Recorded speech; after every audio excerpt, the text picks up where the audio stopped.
What is up, our Will Feel #1 fans and viewers? This is Scott Casey Gale, Will Feel #1, and today I'm going to give you my recap and review of Mayans M.C. Season 2, Episode 6, entitled Muluc.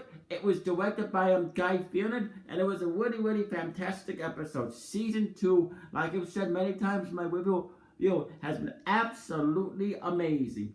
Okay, here we go. Angel wakes up to crows cawing outside his window and grabs what looks to like a gun. He pulls the trigger, and fortunately for bird lovers, it's a water gun that leaves the birds unharmed while effectively chasing them away. In Angel's state of mind, it wouldn't have been shocking to find some crows had caught the last car after choosing to land outside his window this particular morning. Speaking of the aftermath of Adelina's choices, Potter's informed that she's now in custody at a military base in San Diego. That's the good news. The bad news is there are 2 dead agents inside a burned out car. No one's quite sure who attacked the car, but it's believed if the rebels or the cartel did, Adelina wouldn't have been left behind. Elsewhere, Miguel Alvarez's vehicle dies, and he calls on Nesta for an assist. Before Nesta arrives, the Mulucs appear on the scene. They immediately shoot one of the men in the leg, and then they grab Marcus, forcing him into their vehicle. Nesta and another one of Miguel's men actually pass the Mulucs on the road as they roll up to the scene. They're quickly filled in on what went down. Nesta heads back down the road on his own, chasing after the Mulucs. The Mulucs quickly realize that they're being followed, and the 2 vehicles split up. Nesta follows the correct vehicle after a second vehicle, a tow truck, breaks off. Unfortunately, it's a trap. The tow truck reappears from the side and T-bones Nesta's car. The impact sends Nesta's vehicle off the side of the road and tumbling down an incline. Nesta is able to get out of the vehicle and watches as the Clearwater towing truck pulls away. He uses his finger to wipe 243 on the sand, covering his destroyed car. 243 is part of a phone number that became visible when the magnetic sign on the tow truck slipped as a result of the impact. Easy and Angel arrive at the garage, and Angel is no longer on the outs with the club. After Angel walks away, Easy tells Bishop his brother's messed up, but hasn't been broken. Something's been shifted, explains Easy. Bishop instructs Easy to keep Angel close. Even without the warning, Easy doesn't appear to be drifting far from his brother's side. Meanwhile, Emily visits Alina's hotel room after receiving a phone call from her friend. Alina breaks the news that the bidder, China, has placed the best bid for the project. China's offer was submitted at the very last minute and is a substantially better deal for Santo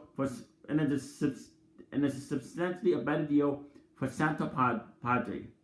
Alina has no idea how this happened, but Emily summonses someone fed them info on the bids. Emily believes it's Alina's assistant Martin, who's provided the top bidder with information, but Alina doesn't think that's possible. Emily reminds Alina she's accepted the bribe, and now she needs to know everything about Martin. If she can prove Martin helped China, then their bid would be disqualified. Whatever plan Emily cooks up must be implemented quickly before the bids are voted on. In a show of control, Emily leaves another packet of Emily leaves another packet of money with Irina just to rub it in her face. Happy shows up at the Mayans' garage for a face-to-face with Easy and Angel. They meet in Easy's trade, and Happy reveals that he lied to Packer and was able to get more info on who ordered the hit on their mom. According to the copies of the paperwork, Happy was able to obtain the payment was sent via Western Union from the homicidal branch in Sonora, Mexico. That narrows it down to two possibilities. One of which is the Galindos, because Miguel Galindo's father would have already been cooperating with the DOJ at the same time. Making 5 smaller payments through Western Union would have been the best option to move a large sum of money without getting it flagged. The meeting breaks up when Trang comes to collect Easy and Angel to help with the Alvarez situation. Bishop looks concerned when Happy exits the trailer with the Waits brothers, but they cover up their meeting with a workable lie. Bishop asks Happy for an assist on rescuing Alvarez, and he's happy to oblige. They can't fill him in on the real details, but Happy's fine with minimal knowledge of what went down. Referencing Samco's Jack's Taylor and his relationship with Alvarez, Happy says Jack would want me to help. I'm in. The Mulucs attempt to torture information out of Alvarez, demanding to know who attacked the station wagon carrying Adelita. Alvarez is busted and bloody, but not ready to talk. They continue punching him in the face, but he remains loyal to Miguel Galindo, the cartel, and the Mayans. The torture ramps up, and the Mulucs become convinced Alvarez is close to breaking. They begin ripping off his fingernails, promising it's the little fingernails that hurt the most. Alvarez begs them to stop and says it was the brothers. He offers to provide the Mulucs with numbers to text, assuring them that the brothers will call back. Miguel and a few of his men meet up with Bishop to figure out who could have taken Alvarez.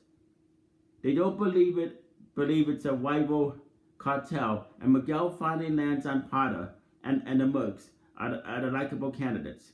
Angel thinks it's possible, but it's the Mulucs acting on their own to get revenge on whoever killed their men. Emily arrives unexpectedly at the meeting and demands to speak with Miguel. He's pissed she showed up at the dress warehouse and yells at her to go home. Nesta's in bad shape as he enters the building, and Emily is immediately upset to see him injured. Miguel instructs his men to remove Emily from the building since she's not leaving on her own. It turns out Clearwater Towing doesn't exist, but the 243 Nesta saw proves useful. Coco and Riz are tasked with figuring out the phone number and who it belongs to. Miguel heads off to confront Potter's right-hand woman, and she can't believe he actually thinks Potter would have kidnapped Alvarez. Miguel thinks Potter's testing his security, but he's not around to confront them directly. Coco and Taz come up with 28 possible phone numbers, some of which belongs to farms and others to businesses. Miguel returns and he and Bishop receive identical text messages addressed to the Molino twins. The messages instruct them to call a burner and meet Miguel about a very important job. Angel figures out since Molino means windmill in Spanish, Miguel wants them to meet at somewhere with turbines. The 243 number matches a few farmlands. Now they just have to narrow that list to ones that have turbines. After being kicked out of the meeting, Emily shows up at Felipe's butcher shop again. He closes it down and she promises No one knows they talked. She's not going to share the info she learned about his true identity. Emily's actually there to secretly meet with Easy. She admits Miguel was right to kick her out of the meeting, and then confesses that she needs Easy's help. She explains about the Chinese bribing a clerk and edging them out of the project. She can't quite ask the question and then admits that this project is all she has right now. She can't tell Miguel because he'll bring his other world into the business. Emily lies about her own illegal activity, saying she's only found out about the Chinese bidder because a friend told her. She asks Easy to talk to Monahan and get him to tell the truth about how he helped the Chinese. She doesn't want him hurt, and she doesn't think the guy would risk going to jail. Easy steps away from the meeting when Angel calls with the news that they know Alvarez's location.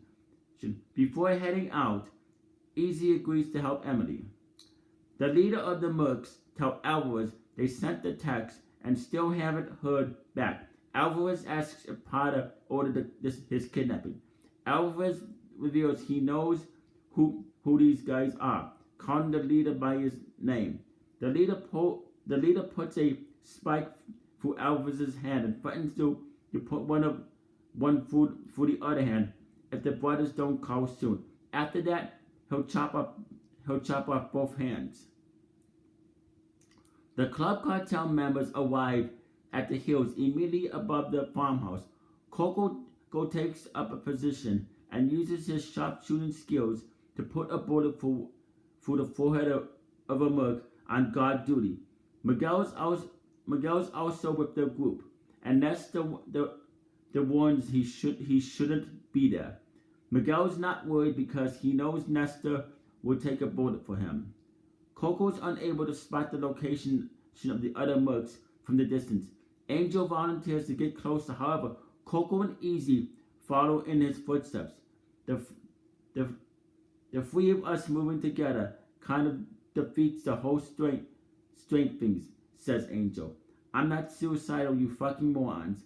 Just let me do something right. He continues moving forward, now without two compadres.